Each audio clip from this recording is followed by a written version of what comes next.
This first section we want to cover runout errors, which come into play when you do lathe alignment. Now runout errors primarily can come from three sources.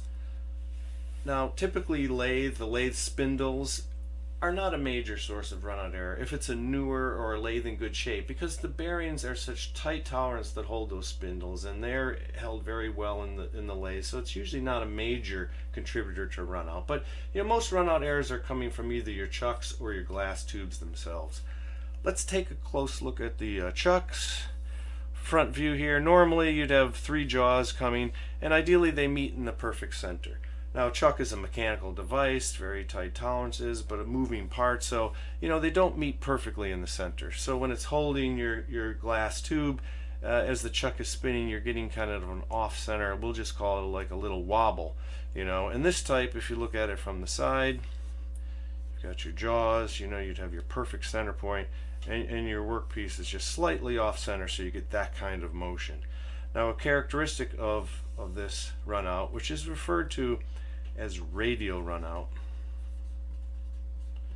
The characteristic of radial runout is that it's always equal as you move along the point. It's parallel type of error to the lathe bed. Now, another type of runout is if your chuck jaws are not perfectly parallel, or perhaps even the entire chuck is slightly cocked on its spindle the way it's mounted.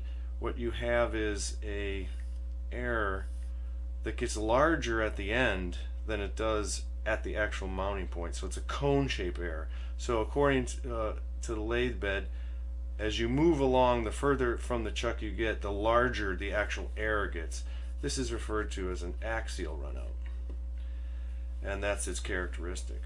Now, you could get these type of runouts also from the glass tubes themselves. If the tube is an oval shape, it could look, as you're measuring it, might be looking like a radial type of runout where it's wiggling in and out equally along the whole distance.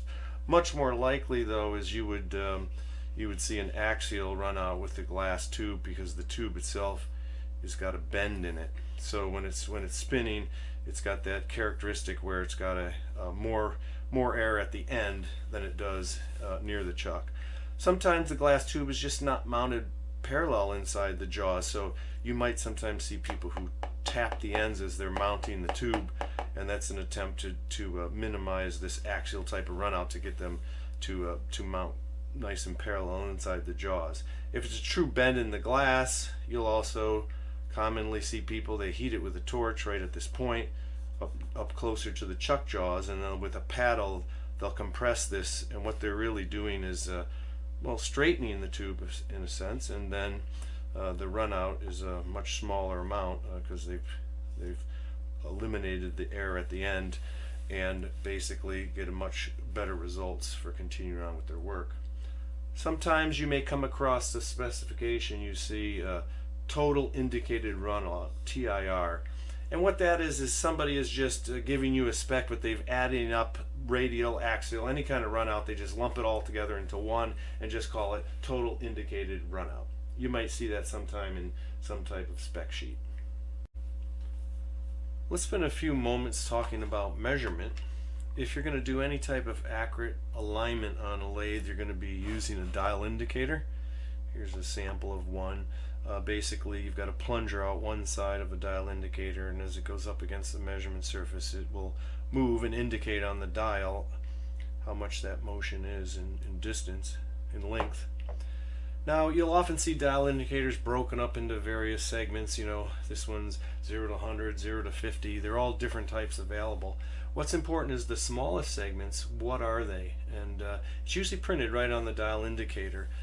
What is the distance between the smallest segments? A very common one is 0.001 inches. That would be expressed as 1/1000th of an inch, or some people say 1 mil. This is a very small unit of measurement. As far as millimeters, that would be equivalent to 0.0254 millimeters.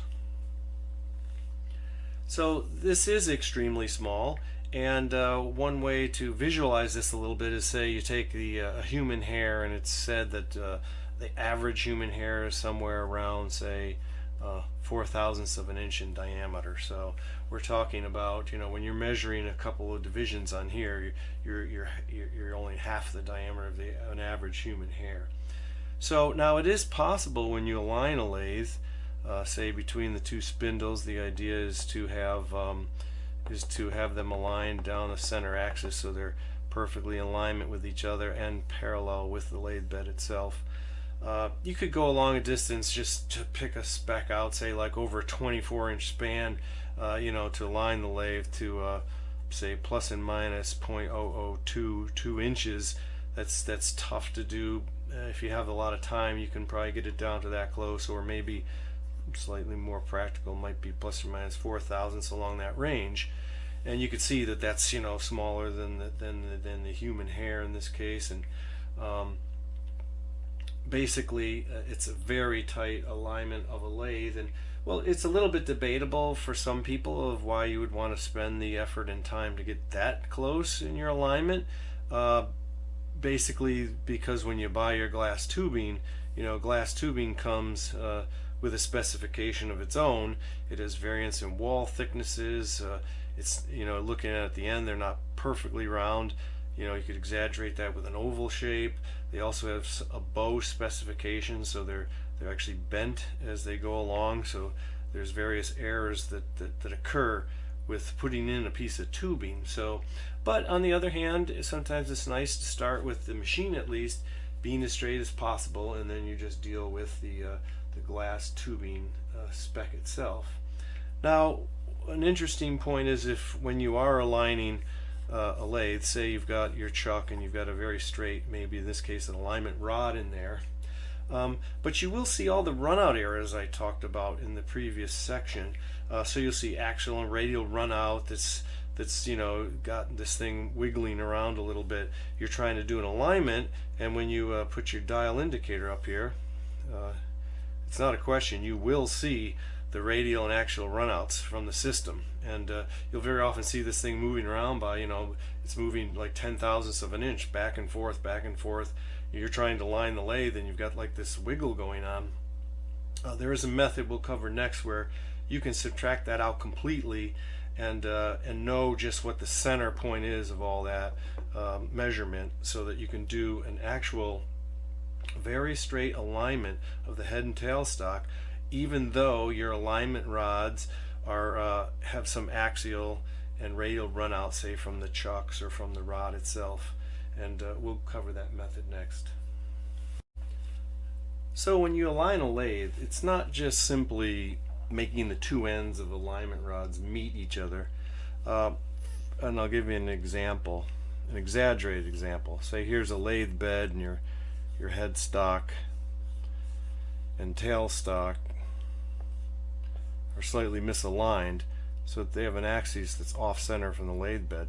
Well, you could put alignment rods in these two and have them meet perfectly at this point, and when they're spinning, everything's great. In fact, I suppose theoretically this is an alignment with the tailstock in this one location only. The problem is, as soon as you move that type of alignment, it's obvious to see that you'll basically have a misalignment when the angled tailstock is down here. And so now you'll no longer be in alignment because you moved the tailstock away. So you don't want to just overly focus on getting the two ends to look really great when they meet. The ideal method for alignment would be always in relationship to the lathe bed. This is because the tailstock is moving, so this has to be your reference point. So you've got your fixed headstock, and you want to imagine just an axis down the it's more important to be parallel with the lathe bed than it is to be in the exact center of the lathe bed, but it's very often attempted to be in the center. And you're holding your alignment rod. Now, without even thinking of the tailstock, to align this headstock, you would, within reference to one of the rails or the lathe bed itself, you want all the points along here to be equidistant, so that you're straight. This is looking straight down from the top. And then likewise, the head with a chuck in it holding an alignment rod, if we're looking at it from the side, and here's the lathe bed, you want all the vertical points along this rod with relationship to the lathe bed to be identically the same length. So you've got your like a horizontal adjustment and a vertical adjustment. And when you do first start a lathe alignment, you would often like start with the headstock only. You're not even looking at the tailstock at this point. You're making sure that your alignment rod held in your chuck has these equal distances. And so now you're assured that it's down some point of line extremely parallel with the lathe bed. Now you can come in with your tailstock holding its alignment rod, and you would continue to now adjust the tailstock so that it has the exact same, within reason, distances in both cases from the lathe bed.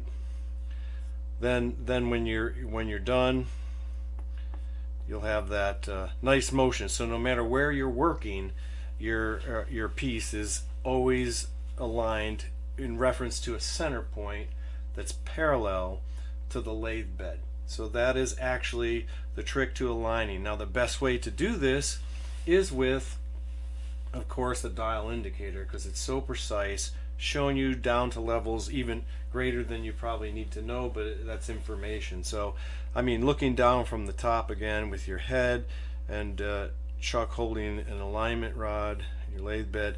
So a lot of times a lathe might have a fire carriage that's pretty darn accurate as far as its stability, and you can mount a dial indicator base right on this, and your dial indicator is just touching the side, the underside, or the edge, depending whether you're doing horizontal or vertical alignment, and you can just slide the fire carriage along to actually measure the distances, and as long as it stays the same along the length, you know that it's very straight with reference to the lathe bed.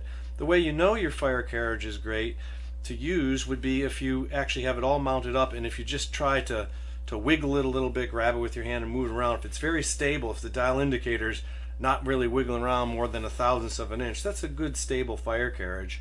If you put it on the fire carriage and just by touching the fire carriage you're moving, your dial indicator's moving all over the place, you know, 5/1000ths and swinging around, it's not going to be sufficient, and you're going to have to come up with another method. Some people have groove blocks that they put right on, you know, if they have round rails, they'll make a groove block that rides on there. Anything you can to just have a stable place. You have to be able to move that dial indicator along. Now when you align your lathe, you're going to need some type of alignment rod. Now a lot of people will have a nice heavy-duty rod. This one's pretty decent. I find it a little too large for me. It's too heavy. It tends to want to really pull down, so you know it could add to that runout error I talked about, just because it's so heavily torqued in the chuck when you're trying to mount it. I have some others that are a little bit smaller diameter that kind of are easier to work with.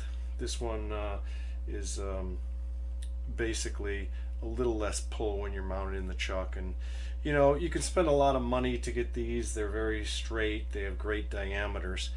The method we're going to show you later on, it's not a mandatory to have a rod that's perfectly straight and very expensive. What that does is it makes the alignment a lot more pleasant, and it goes faster with the straight tubes. But the method I'll show you, you can actually use a rod that has some bend in it that's not perfect, and people have done this method with certain just polished metal rods as opposed to true alignment rods.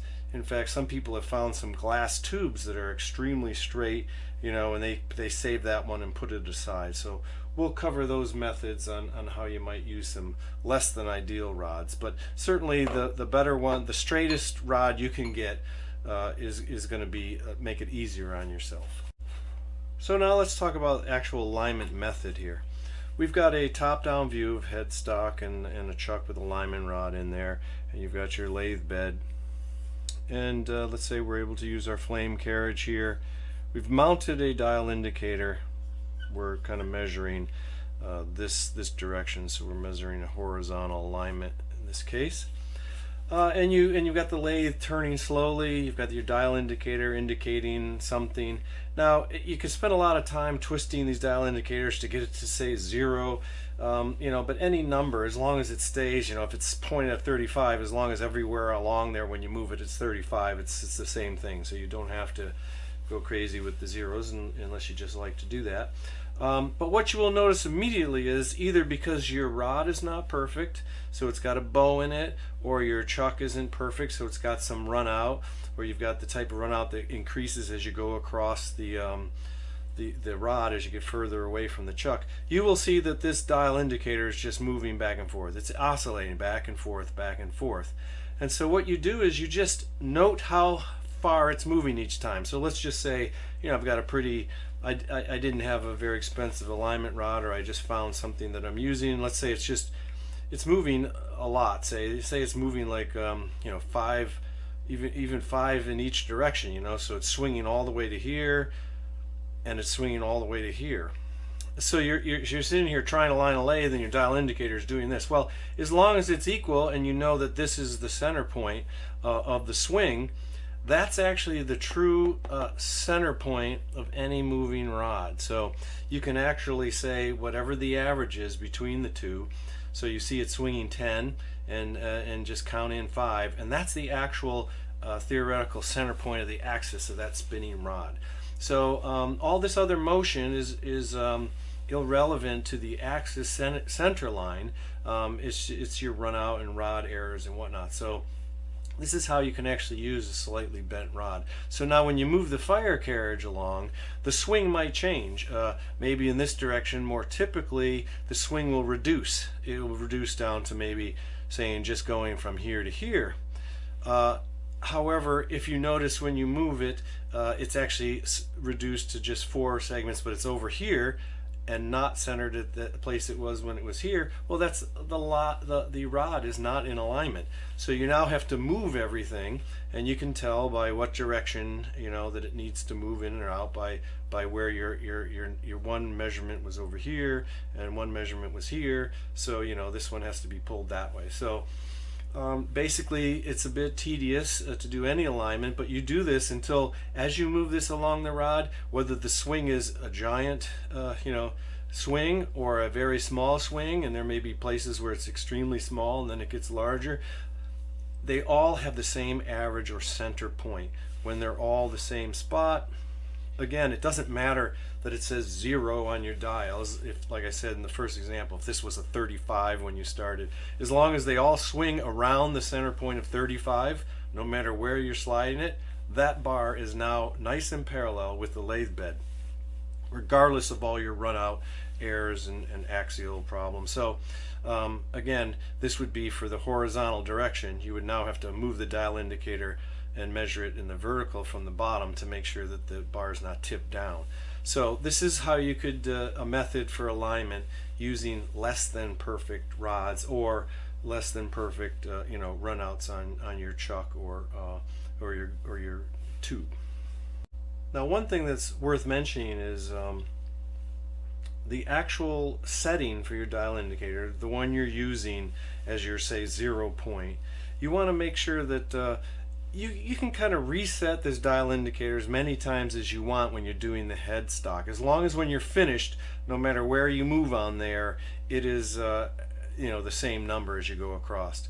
But when it comes to then doing the tailstock, which will be over here with its alignment rod, you're going to want to never reset anything on this dial indicator after this has been set on this side. The reason is that you're making this the reference point now, the lathe bed to the headstock. In fact, a lot of people will always call this point right up against here, that'll be what they'll call their 0 point. Whether they physically move it to a 0 or just note the number on the dial indicator, then it will be the same all the way across. And then when they're working on this side, by adjusting all the locations of the tailstock in order to be in alignment, so that the distance now here is identical to these distances, this has to move around to be straight and parallel. You never want to reset your 0 or move that dial indicator on this side. Always, you can come back and reset it anytime you want onto the headstock, then as long as it's the same all along here and you don't mess with it and keep it that same setting all the way through here. That way when you're done, you'll have one solid bar in effect down the center axis, parallel in relationship to the lathe bed. So that's one important point. Now, if you want to save some time, people use two dial indicators, one vertical, one horizontal. And again, when they're doing the headstock, they can come back to this point and reset it anytime they want, and then make it consistent across that headstock alignment rod. But as soon as you move the tailstock, no more resetting it. It's got to stay with reference to this point. So everywhere along here is referenced to that point, and then everywhere along here is referenced to that point. So that when you're all done, you can rest assured that you have alignment rods, even if they had run out error, the average swing has always been the same anywhere along here, even though the average swing changes, and any effect from the run out, it'll assure that the axis center point of this lathe between the headstock and tailstock spindles is in alignment with each other and parallel to the lathe bed, and that is your goal. The last thing I want to cover is just the BTN method, which is basically better than nothing. Now, so let's just say you're not going to get dial indicators, you're not going to get rods, you just don't need to be that accurate, or you just can't. There is a couple of methods people use. Again, they're a compromise, but they can get you close enough, to do some work. One method that we've talked about in the past is that you'll have a chuck, your headstock, and say you're holding some rod. Now these methods are cruder, and they completely are dependent on the straightness of your rod. Unlike the previous times where we're using dial indicator, you can compensate for bow. This one, if you have a bow or an imperfect rod, it's just that will be the error of your alignment to some degree. So what you would do is you'd come in with the tailstock, and this is being held now here in this headstock chuck tightly, and your tailstock is brought in, and you bring the jaws in very close to this rod. So if I was to blow this up into a thicker viewpoint, here's the end of the alignment rod, and the tailstock chuck's jaws are close and basically up to the rod. And what you do is you slowly turn that tailstock chuck, and you want to see this distance between the rods visually with your eye the same no matter which jaw you're looking at. So you can move your head around, or if your lathe you can move the tailstock chuck and just see with the rod stationary and be able to see the distances. And this is an eyeball alignment, so you're looking for very similar distances between these two, and you do that by moving the rod around until it's centered, and then you basically slide this entire tailstock down the length until it meets the headstock, back and forth, and you would ideally see that same distance no matter where you were along the whole travel. And as the chuck turns around, the jaws are equal distance, and your eye can get pretty good. And if you do that, you can actually get it fairly well aligned. And what this is forcing is every time you come down and it doesn't work, you will eventually be making this alignment rod parallel with the lathe bed and in alignment with the tailstock chuck, just by the nature of this. It's a little bit crude, but again, it can get you surprisingly close, and depending what type of work you're doing, it could be good enough for you. I have seen a more elaborate method. This also only works with a nice straight rod, and people will build some type of jig. I'm going to show you that they maybe take a piece of metal and they cut it in some fashion, putting a fine threaded screw through here, and maybe another screw through here that they can move up and down. And what they're trying to do is they're going to mount this on the fire carriage, and this is a front-on view. So if I'm looking straight in at the chuck with its jaws coming in, it's holding the alignment rod, and you put the alignment rod right there. So that these screws, and you could adjust them slightly so it's touching it, and again your fire carriage, so it's going to move straight in and out of the picture. What you're trying to do with a top-down view is basically you want to be able to, and this, I'm looking at the top of this thing, mounted on your fire carriage. So you're going to move this along your lathe bed, and this little screw is just barely touching the rod.